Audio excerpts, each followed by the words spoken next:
spoštovani visoki gostje, gospa poslanka Državnega zbora, Alenka Jeraj in vsi naši prijatelji in gospodje, pozdravljeni iz spletnega prostora Študijskega centra za narodno spravo. In tokrat seveda še posebej prisrčno pozdravljam med nami, bom rekla, kar našega prijatelja, njegovo ekscelenco, veleposlanika Republike Litve, Rimutisa Klevečko, ki je dejansko, lahko bi rekla, naš gost na dogodkih, pa tudi sicer se srečamo in tudi načrtujemo skupne aktivnosti. In tokrat smo ga zaprosili, da skupaj obeležimo deportacijo, množično deportacijo iz baltskih držav na področje nekdanje Sovjetske zveze, o čemer nam bo več povedal sodelavec Študijskega centra za narodno spravo dr. Damjan Hančič. Morda samo še besedica ali dve o, bi rekla, skupni zgodovinski izkušnji baltskih držav, Litve, Latvije in Estonije na eni strani in pa Slovenije na drugi strani, čeprav se zdi, da smo seveda geografsko oddaljeni, ampak vendarle nas pa v nekaterih zgodovinskih obdobjih loči izkusna usoda, kako smo doživeli grozote totalitarizmov 20. stoletja in potem ob koncu 80-ih let skupaj tudi, lahko bi rekla, pridobivali nacionalno neodvisnost oziroma se emancipirali v nacionalnem smislu, dobili neodvisnost leta 1991 in potem skupaj vstopili v Evropsko unijo leta 2004 v NATO in seveda sedaj uspešno v tej skupni družini evropskih narodov. Jaz upam, da lahko rečem, napredujemo. Ravno kar mi je gospod Klevečka zaupal, da ekonomija Litve v tem trenutku napreduje oziroma in dobro kaže in jaz srčno upam, da se bo tako zgodilo tudi slovenski ekonomiji. Zdaj pa predajam besedo kolegu dr. Hančiču in pa seveda gospodu Klevečki in se vam še enkrat zahvaljujem za udeležbo. Najlepša hvala. Lep pozdrav tudi z moje strani. Jaz bom naredil tak krajši uvod in sicer bom zelo nakratko predstavil zgodovino baltskih držav, ker se mi zdi, da v slovenskem prostoru nekako ni prav velikega zanimanja oziroma vedenja o tem prostoru, čeprav se to z leti izboljšuje. Tako da potem bom pa malo več pozornosti na koncu pa posvetil tudi tem množičnim deportacijam, katerih izkušnjo bo potem povedal gospod veleposlanik. Sicer nekako, če koliko poenostavim, lahko povem, da gre v bistvu to za Estonija, Latvija in Litva, za 3 baltiške Slovenije. Nekako so delile podobno usodo, čeprav se usoda Litve malo razlikuje. Estonija in Latvija sta bili več stoletij pod tujimi gospodarji, pod Švedi in kasneje Rusi, čeprav v začetku še celo Danci. Dočim Litva je bila pa v srednjem veku samostojna država s svojimi vladarji, s svojim plemstvom, bila je pa zelo povezana z polsko državo, s polskim plemstvom. Tako tukaj na zemljevidu imate Estonijo in polovico Latvije narisano pač pod Švedskom, pod švedskim gospodstvom, spodaj je pa polsko-litovska država. Potem, no, to je širitev Litve.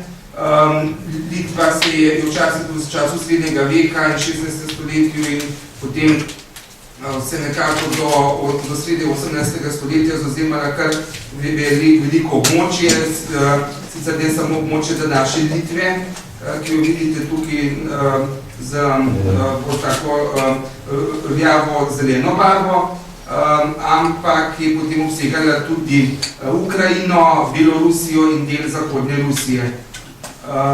Torej vidimo ko se je litovska država ne bila zelo povezana s Poljsko in tako nekako pač notranja ureditev, se pravi na samo zgodovinsko Poljsko, to je ta svet draž barva, potem rumena je litovska, spodnje pa potem rutinija nekako Ukrajina in vse to je skupaj predstavljalo pač to litovsko državo. Vidimo pa na severu, oziroma če pogledate vzhodni del, da Estonija, predvsem severni del Estonije je bil pod Švedsko, tako da so se pač različili gospodari na tem Baltiku menjavali, kot je bila recimo Slovenija v tistem času razdeljena, največji del recimo pod Avstrijo, oziroma pod Svetim Rimskim cesarstvom nemške narodnosti, Prekmurje recimo pod Ogrsko, Madžarsko, Istra, pa del Primorske pa pod Beneško republiko. To je pa potem od sredi 18. stoletja, ko se je začela krepiti moč Rusije, ko je Rusija začela prodirati na zahod do Baltika, so najprej Rusi zasedli oziroma so si priključili Estonijo, pa del Latvije, potem do konca 18. stoletja pa tudi litovsko-polsko državo, to, kar imate označeno z roza barvo, tako da je nekako v 19. stoletju, začetku 19. stoletja, ko so se začele, pa sredi 19. stoletja, ko so se začela nacionalna gibanja, so bile vse tri baltske države pod Rusijo, pod ruskim carstvom, sicer so pa imele veliko avtonomijo, ki je pa potem konec 19. stoletja se začela zmanjševati, tako da je to tudi povzročilo nacionalne napetosti, ki so se potem skozi prvo svetovno vojno in potem ob koncu druge svetovne vojne kako kanalizirali v ustanovitvi samostojnih baltskih držav, s tem, da se je tudi Finska, ki je bila dolgo časa pod Švedsko, potem pa pod Rusijo, se je tudi osamosvojila, tako da je v bistvu in tudi pač v ugodne mednarodne okoliščine v Rusiji izbruhnila revolucija, in to je pripeljalo do tega, da so okoli 1918 vse te baltske države razglasile neodvisnost. To so Estonija, Latvija in Litva. Tukaj vidimo, da Litva je bila v času med obema vojnama malo manjša, ozemlje Litve je bilo manjše in tudi današnje glavno mesto Vilna je pripadalo po Poljski. Tako da so bile pač v času med obema vojnama kar velike napetosti med nekoč, pa tudi sedaj velikima prijateljskima državama Poljsko in Litvo, vendar v tem obdobju niso bile ravno najboljši odnosi. No, to je trajalo do leta 1939, 1939-40, ko so z paktom Molotov-Ribbentrop oziroma Hitler-Stalin vse te države prišle pod vpliv Rusije, oziroma v začetku je bila Litva mišljena, da bi bila to nemška vplivna cona, to je tukaj levo oziroma tole, da je Litva bila pod nemško vplivno območje. No, potem po septembru 1939 oziroma oktobru, ko so pa si razdelili Poljsko, so pa potem del Poljske zamenjali z ruskim vplivom v Litvi, tako da je nad Litvo dobila tudi Rusija vpliv, večji del Poljske, kot je bil sprva predviden, je pa prišel pod nemško vpliv oziroma pod nemško okupacijo. 1940. leta so torej, oziroma konec leta 1939 v septembru je Rusija pač prav pod, oziroma Sovjetska zveza, prav pod vtisom tega pakta Hitler-Ribbentrop prisilila vse tri baltske države, da so podpisali z njo posebno pogodbo o vojaškem sodelovanju in vojaški pomoči. S tem si je Rusija, oziroma Sovjetska zveza zagotovila oporišča na njihovem ozemlju.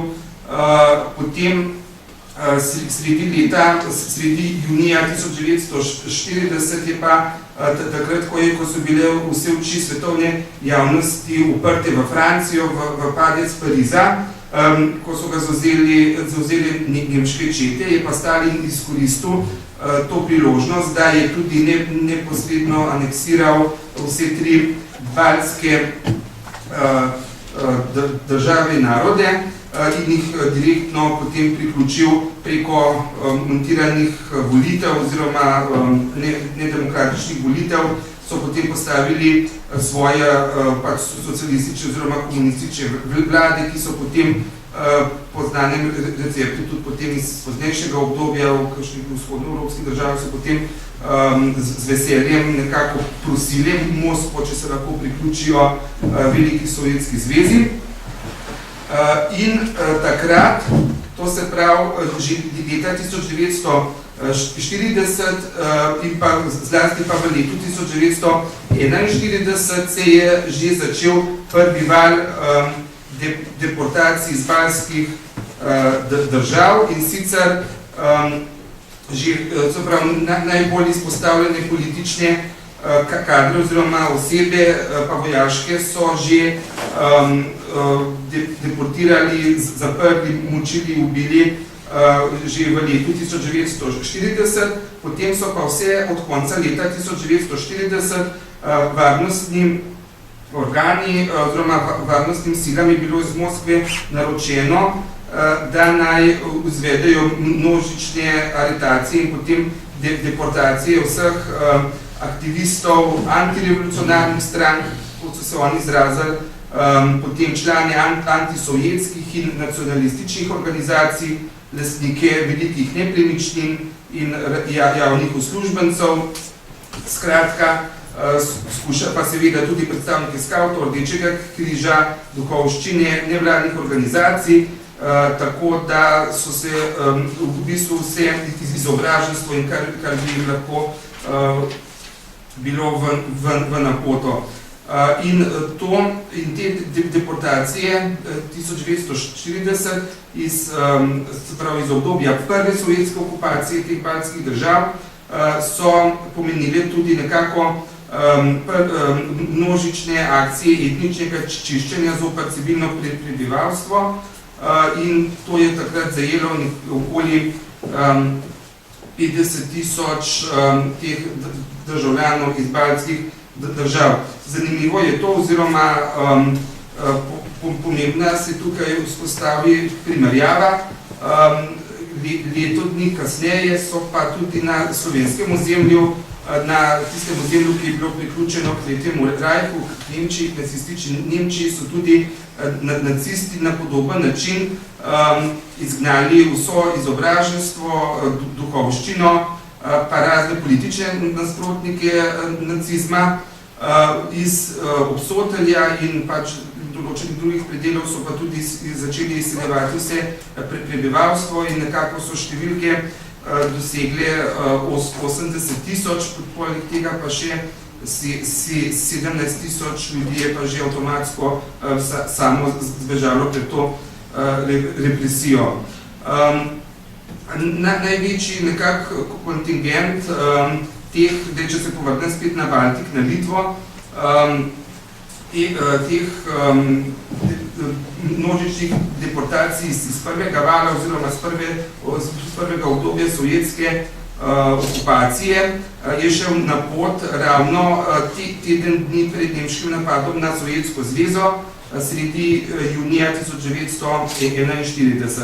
No, potem so Nemci, kot vemo, junija 1941 napadli Sovjetsko zvezo in ta val deportacij se je pač ustavil.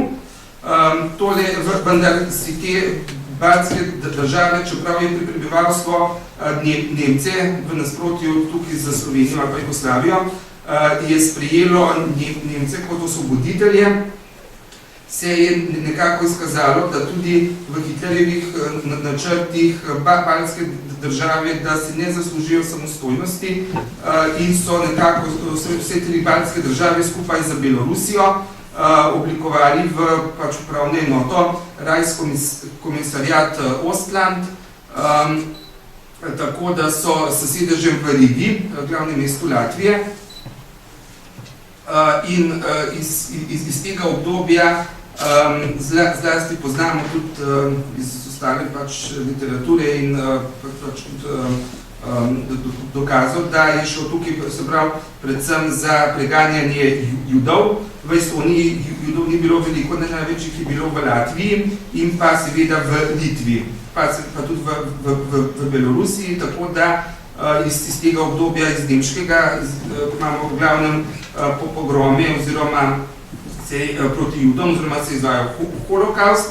No, potem leta 1944, jaz samo še to povedal, da nekako ta avtonomija oziroma stopna avtonomije teh baltskih držav oziroma tega območja, Reichskomisariat Ostland bi lahko primerjali z avtonomijo v narekvajih ljubljanske pokrajine po nemški zasedbi oziroma po kapitulaciji Italije. To se pravi, da so nekako imeli določeno notranjo avtonomijo, vendar se pa nekako ne moremo pač primerjati ta status recimo z nezavisno državo, Hrvaško in tako naprej. Seveda vse sile in to naprej so pa posvečali nemški industriji, pač podpori nemškega vojaškega aparata. Veliko je bilo tudi prostovoljcev v nemško vojsko, tako da, oziroma so oblikovali so tudi eno ali dve SS divizije, v glavnem tako, da so nekako v tem obdobju prebivalci, razen seveda Judov, nekako nemško okupacijo vzeli z nekakšnim olajšanjem, čeprav so se pa tudi tam zgodili tudi nad civilnim prebivalstvom, tudi nad, bi rekel, Estonci, Latvici in to občasni pogromi, oziroma so bile žrtve tudi med njimi in se tudi med njimi pač oblikovala proti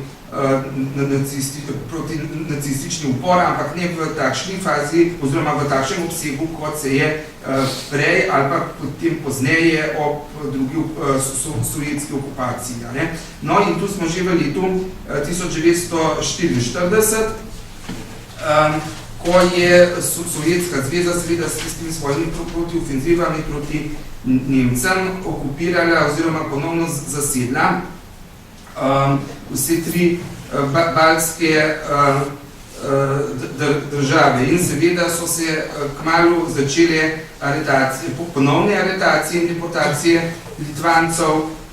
Ljudi so deportirali seveda s tovornimi živilskimi vagoni.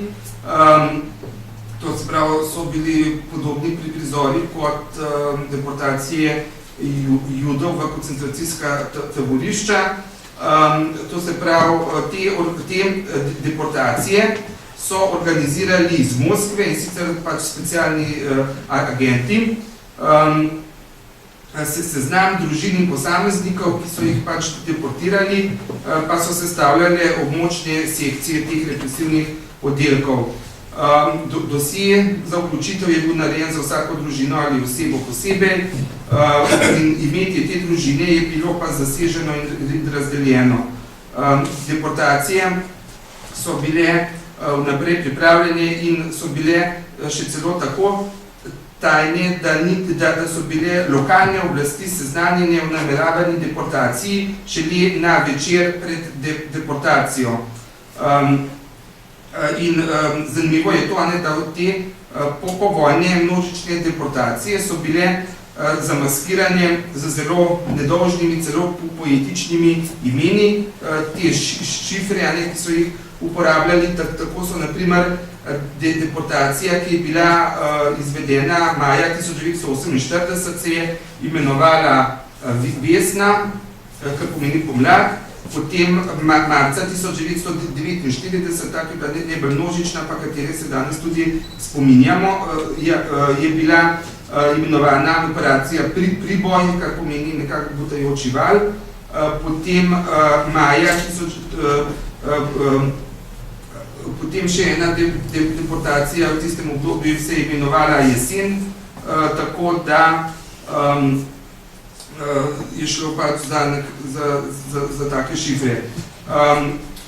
Vse te deportacije so bile izvršene na podlagi resolucije Sveta ministrov Sovjetske zveze in potem bile so pa pač vodene tudi oziroma podprte iz strani Sveta ministrov latvijskih oziroma pač teh baltskih sovjetskih socialističnih republik, ker so te vlade bile postavljene iz Moskve in so bile pač seveda prosovjetsko in komunistično usmerjene.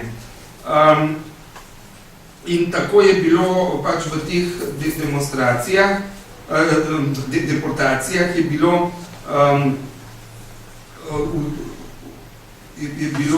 zajetih, se pravi, samo recimo med 22. majem in 27. majem je bilo deportirano več kot 40.000 oseb iz Litve, med njimi 11.000 otrok. Potem v drugem valu je bilo ponovno 33.000 ljudi, med njimi 8.000 otrok.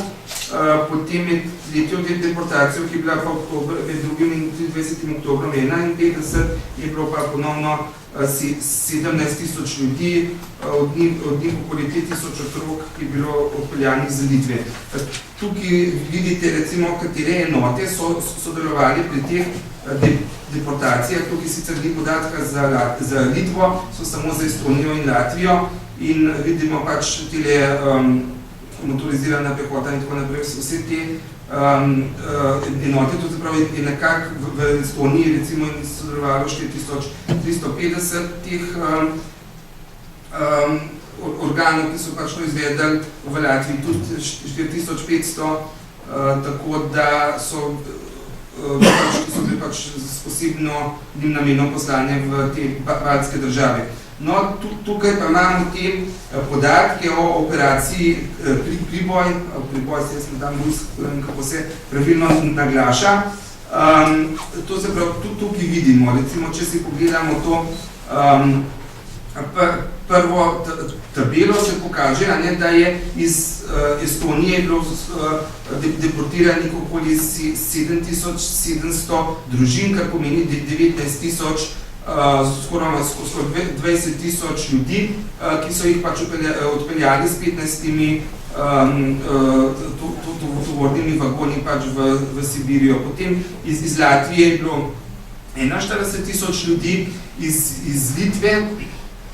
iz Litve pa celo 25.000 ljudi z 20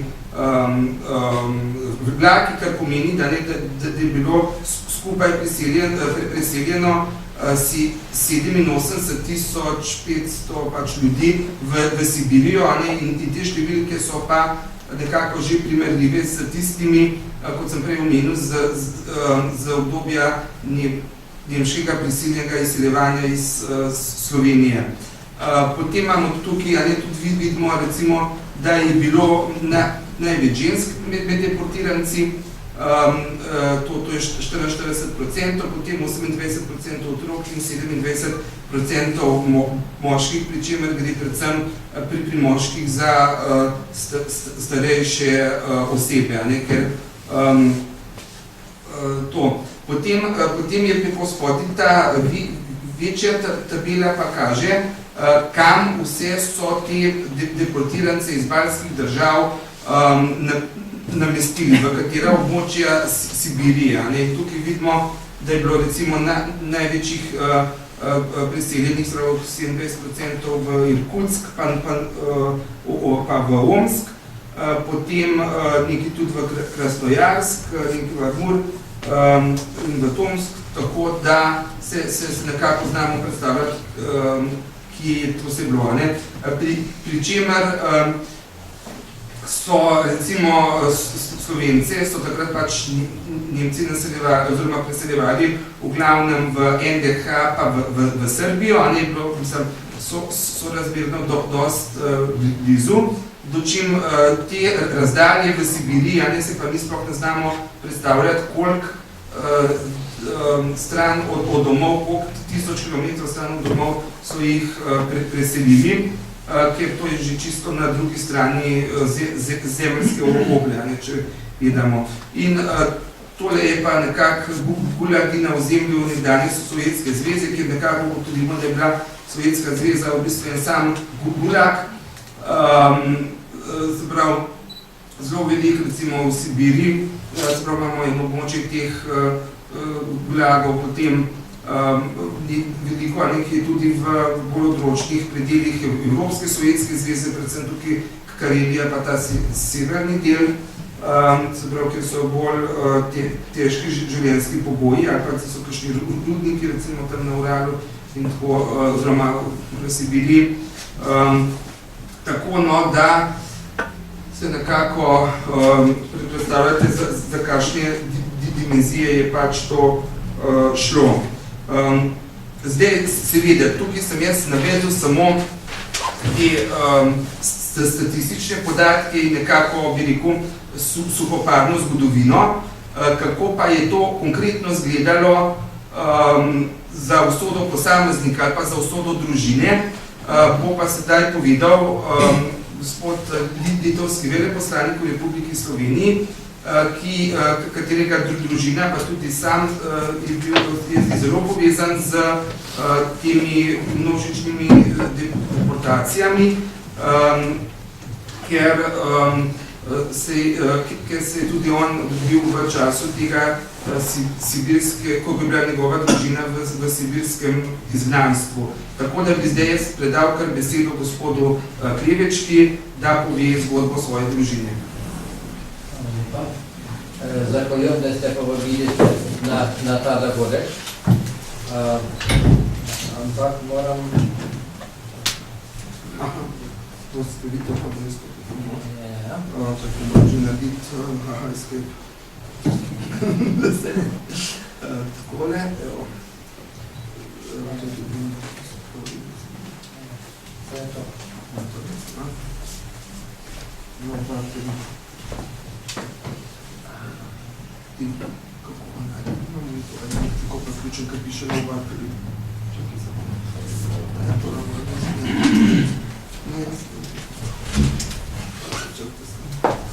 Ne, aha, zdaj je tako prvo.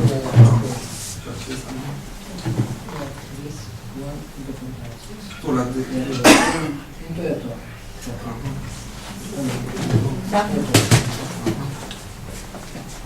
To je to. To je to. To je originalna foto.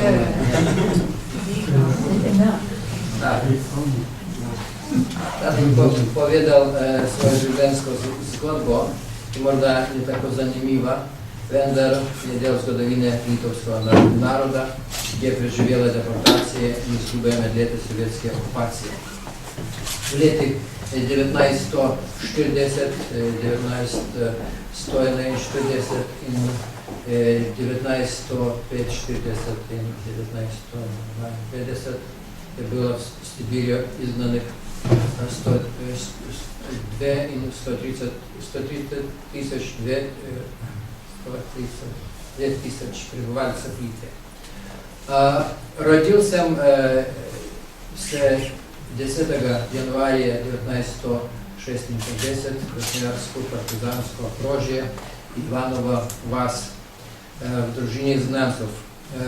Moji starši Kazimieras in Aldona Klevečka so bili izgnani v Sibirijo leta 1948 v organiziranem izgnanstvu iz Litve.